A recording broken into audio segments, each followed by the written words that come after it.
Hi, everyone, and welcome to Zoom Conversations. We're picking up where we left off with our photo editing apps. The last time, Sarah led a presentation on Visco, an excellent photo editing app. So I encourage you guys to check out that previous Zoom conversation. We're going to pick up now with Jose, and he's going to be telling us about a photo editing app known as Snapseed. And it has a lot of stuff to offer. It's kind of something that Google developed years ago, so it's pretty solid. And he's going to take us through that and provide some of the pros and cons. Sarah and I can ask some questions. And yeah, thanks so much. I'll be presenting Snapseed today. So let me go ahead and share my screen, and then I could show you how to get started with the app.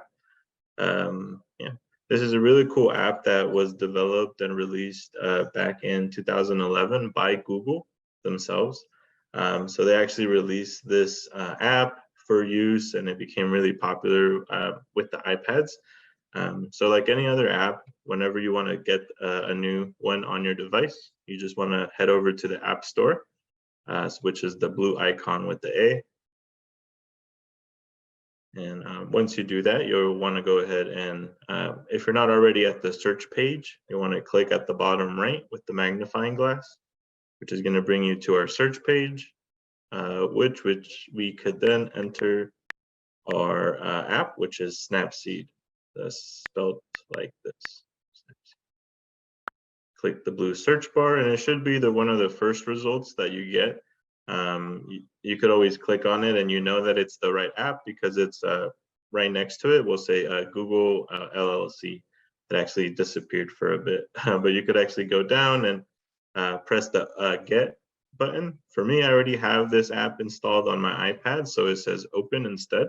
But if you've never downloaded before, it should just say get, which will download the app from the App Store to your device. So yeah, let me go ahead and press open, and I'll show you how to get started. So one of the best kind of things about Snapseed is that it's really simple and straightforward to use. Unlike Visco, like we just saw, that kind of has a social media component, Snapseed is really focused on just photo editing, opening a photo, making quick changes, and then saving it to your device or sharing it to some sort of social media outside of the app itself.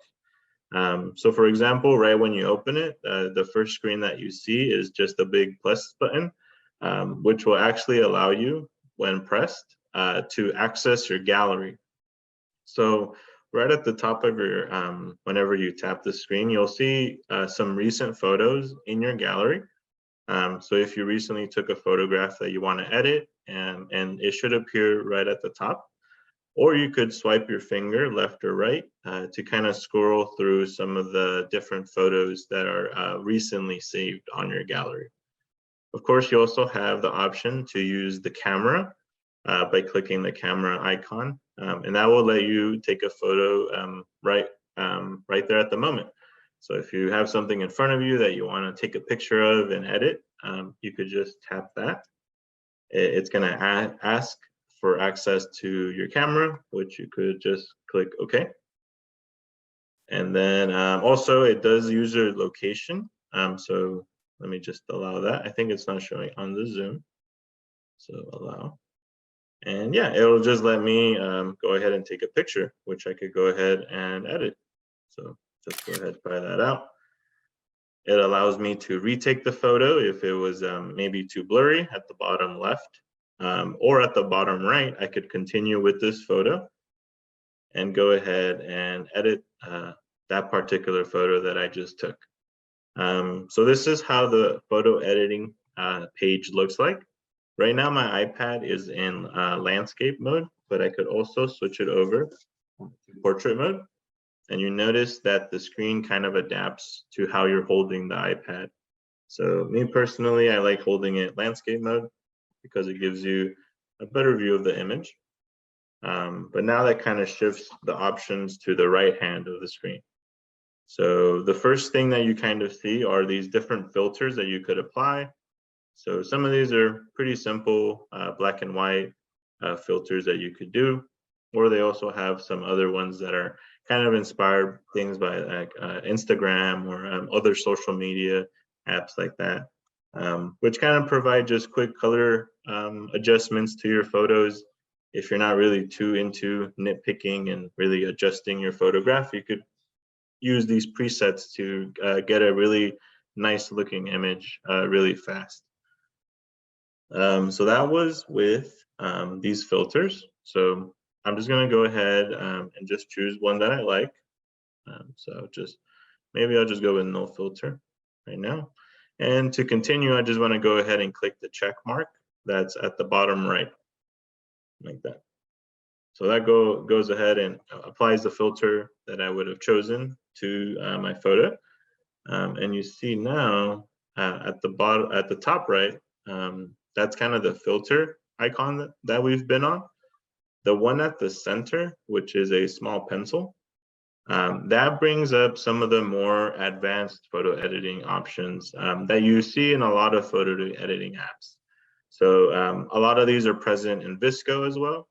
Things like editing, fine-tuning your image, cropping it to see how big it is or how small it is. But the thing that people really like about Snapseed is that a lot of it is based on gesture controls.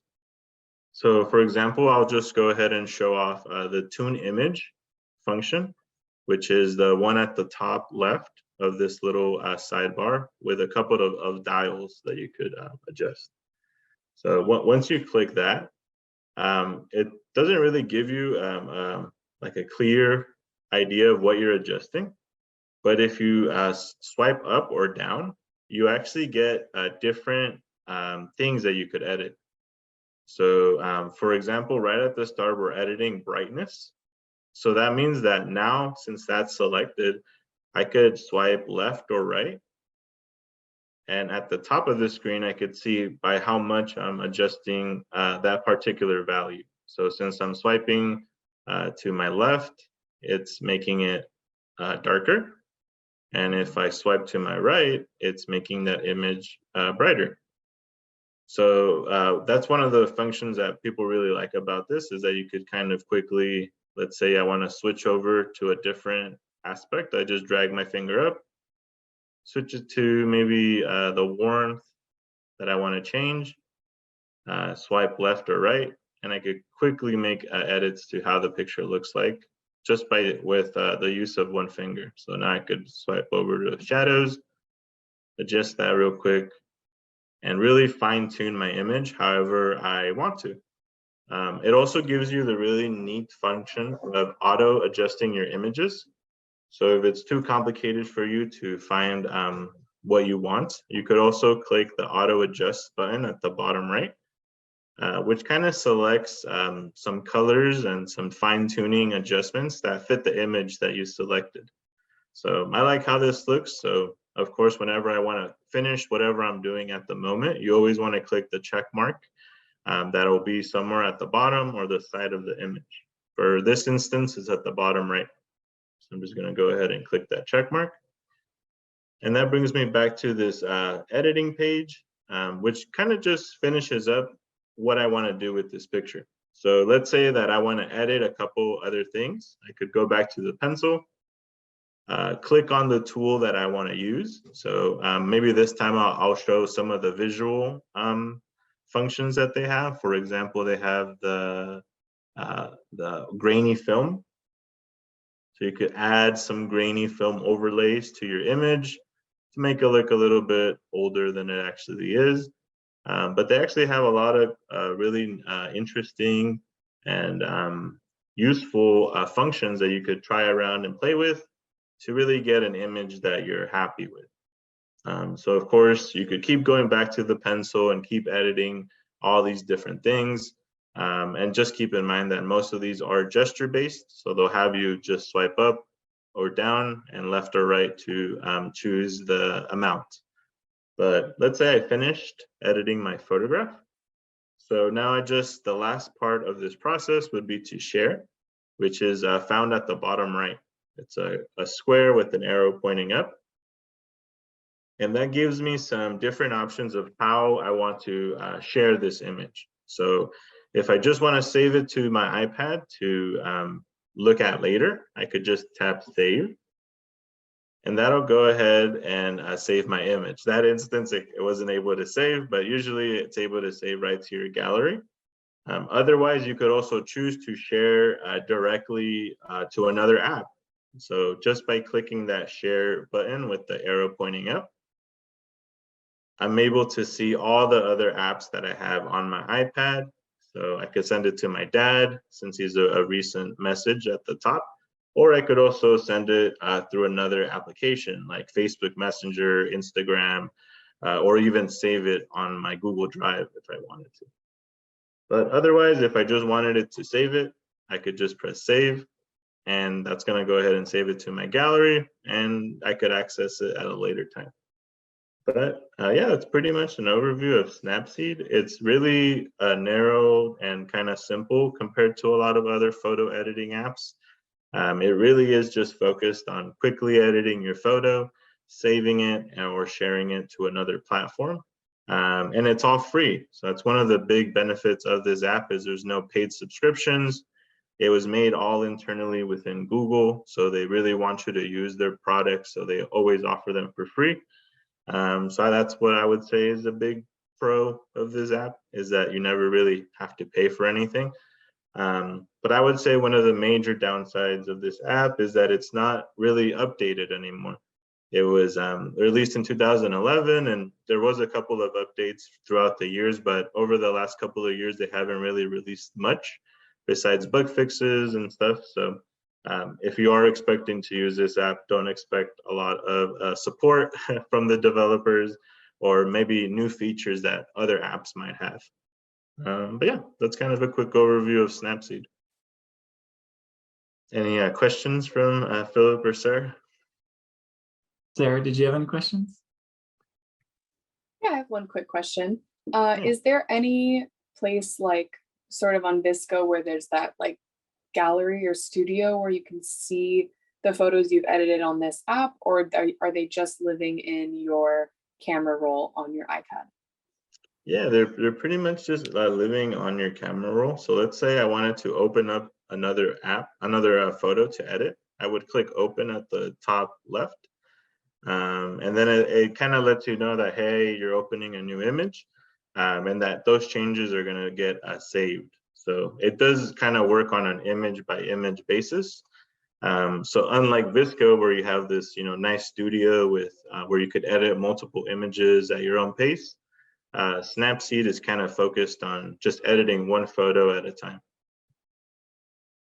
Yeah. Any other questions? Yeah, my question was just, does it feel when you're editing photos on here? Because I think iPhoto also does gesture now, right? On the Yeah, some parts of it, yeah. Does it feel like there's more options and more to play with on this versus iPhoto? Yeah, I think so. I think it just offers like a slightly different tool set. A lot of the stuff that's found on here was kind of really popular during the inception of Instagram. So a lot of those type of filtering apps and adding grain and vignettes around photographs are on here. But I would say that it provides a pretty good alternative to the Photos app. It works in a different way. It's kind of a different like layout of how you could edit images, which I could see some people might prefer something simpler compared to what they offer with the iPad. Mm-hmm. Yeah. Okay. It definitely presents it in a way I think that seems more accessible. Sometimes in iPhoto, it's getting into details and stuff that the common user doesn't necessarily know what they're talking about and gets into digits and all those things. So yeah, this is pretty easy to just click an image, click a filter, and export it to save. So yeah, pretty straightforward and free app. Cool. Cool. Well, thank you so much, Jose, for showing us that app and all that it has to offer. Definitely learned some interesting things there. I'm definitely going to check out that app. Next time, we're going to be talking about our third photo editing app in this series, and that is going to be PixArt. So we look forward to that. Until next time, please feel free to like this video, subscribe, check out the other videos on our channel. We have both wellness and tech education videos. Please check out our website, curryseniorcenter.org, to learn more about our programs for the community. And we wish you well until next time.